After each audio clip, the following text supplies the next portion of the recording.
Good morning, grammar students. It's Monday, April 20th, and we are on our last day of week 2. I know it's kind of wonky because it's a Monday, but we're going to start our new week tomorrow, which means you're getting your packets this afternoon. So you'll be getting a new chapter for grammar. Now, before I say anything else, a couple students returned their grammar books to me, and a few other students tore pages out of their grammar book to turn them in. I don't want you to do that. I want you to keep everything in your book. So those students who sent their grammar books with me, they should be coming back to you today, I hope. We have those organized and set out, so you'll get those grammar books back. And a few students who tore them out, well, don't do that again. The way that I'm going to be checking you're doing your work is by you submitting your exit ticket with your score for exercise 2 and for the test. Now, that means that for grammar, there should be nothing that you're sending back to me at all. I don't want you to turn anything physical in because I don't want you to lose all that great information that's in your grammar book, because remember, grammar is always open note. So if you tear things out, then you're losing those notes for yourself, okay? So nothing should be turned back into me for grammar at all at this point. Later on, if distance learning keeps happening for past May 4th, then I might have you start returning things to me. For right now, though, I want you to keep the packet that I send home to you. That's yours to keep, and I want you to keep your book at home too, okay?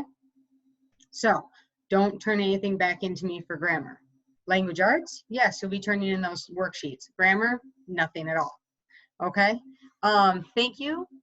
That's done. Thank you to all the students who brought up things you would like me to review. Yeah, we have a lot of things that we need to clarify, and I've never taught grammar via computer before, and so I know there's going to be a lot of confusion.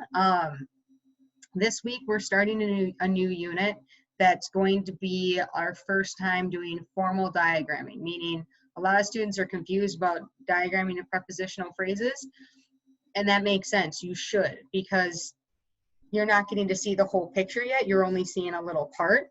And so when you only see like one little part, you don't understand how it fits in a larger plan or picture.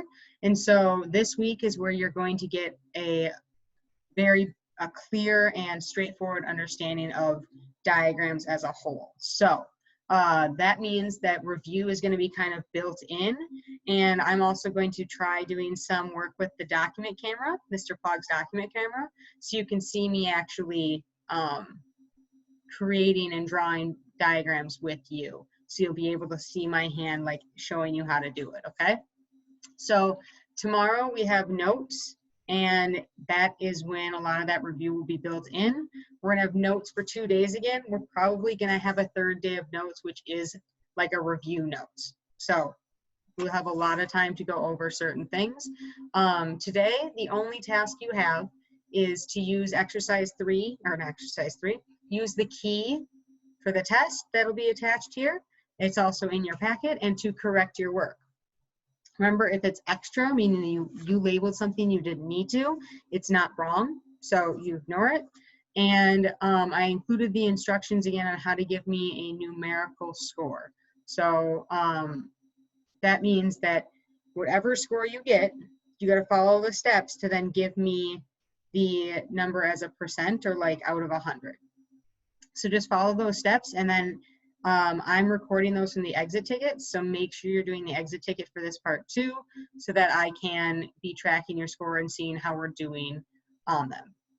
Last bit, I'm going to say again, I don't care if you aren't doing so hot on some of the assignments. That's really important information for me to know. So that means that you need more help, more support, or I need to do a better job of teaching it to you. So please don't just kind of correct or go really easy on yourself because you want to get a good score.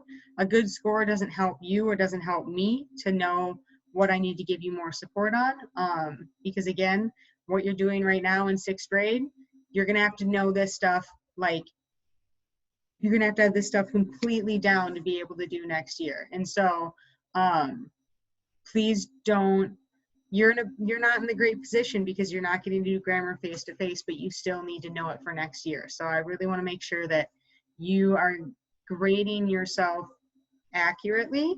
Not only is it honest, and that's an important thing to do, but also you're only hurting yourself if you're like giving yourself a fake score, being like, oh, I did really great, look at I did awesome, and not spending a lot of time on it. So again, don't be worried if your score looks like it's not as high as you'd want it to be or it should be, because then that's the only way I can know how you're doing, because we're not meeting face to face, so I can't see what you're understanding and what you're not. So please, please, please be completely 100% honest and be your toughest critic about whether or not you got something correct, so that I can know and I can help you. Not like I can know when you can get in trouble. I want to be able to help. So the answer key for the test is included right underneath the video here, and you will submit your score to me via your exit ticket, and other people can't see that, so you don't need to worry about it. And then finally, if you have questions, I appreciate that some of you are asking them through private comments. That's fine, but I know for a fact that people who ask me questions through private comments, other kids have the same question as you do, because other kids are asking me the same questions. So make sure you're just putting those on our stream, or putting them in a place where we all can see them, because then I can answer a question to a student and everybody else can see it. And so those other kids who might have that same question can see how I answered it. So I only have to answer it that one time, like we would in front of the whole class. If one student asks something in front of the whole class and 8 other kids wanted to know the answer to that, and I answer it for the whole class, then we all get to hear it, and I only had to go through it one time. Okay? So again, don't be afraid to ask your questions in front of everybody, because we all gain and we all benefit from it. Okay? So correct the test for today.